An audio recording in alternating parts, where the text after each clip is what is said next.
You know, a lot of people have plans today, a lot of baseball games and some softball games, and I know Jamie has some soccer plans, right? Of course, sure.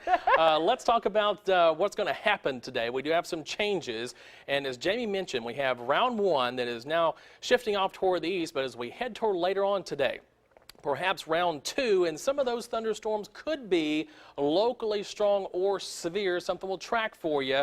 Meteorologist Ted McInerney will be in this afternoon tracking radar returns, and we'll see what happens. Now tomorrow looks better, but some warm conditions on tap with numbers into the low to mid 80s. All right, got some areas of spotty showers. This was, believe it or not, round one. Some heavy thunderstorms overnight, a lot of lightning involved and some gusty winds at times. No severe weather. Had a warning down here around Sumter County. That was around, say, 3 o'clock, but again, that is long since diminished, and all the severe weather expected, at least for the short term, down toward the south end of the state. However, a couple of thunderstorms across the southern tier of Coosa County, spreading down into Elmore County, very close to Pentonville right now, moving toward Equality. Just a couple of light sprinkles across Etowah County, and then somewhat heavier rain a little bit north of Northport now, up toward the high school up here in Lake Tuscaloosa, stretching back toward Kellerman and Birchfield at the present time as well. This is going to move toward the east, and there could be a shower or two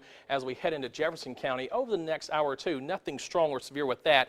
This front, though, is down toward the south. It's going to continue to move toward the north with time. That means warming temperatures, rising dew points, and also this could lend itself to a couple of rotating thunderstorms as it comes across the state this afternoon. Again, as we head into this afternoon, the possibility is there that slight risk is out across most of the coverage area for some damaging winds, maybe some large hail, and we can't rule out maybe an isolated tornado as well.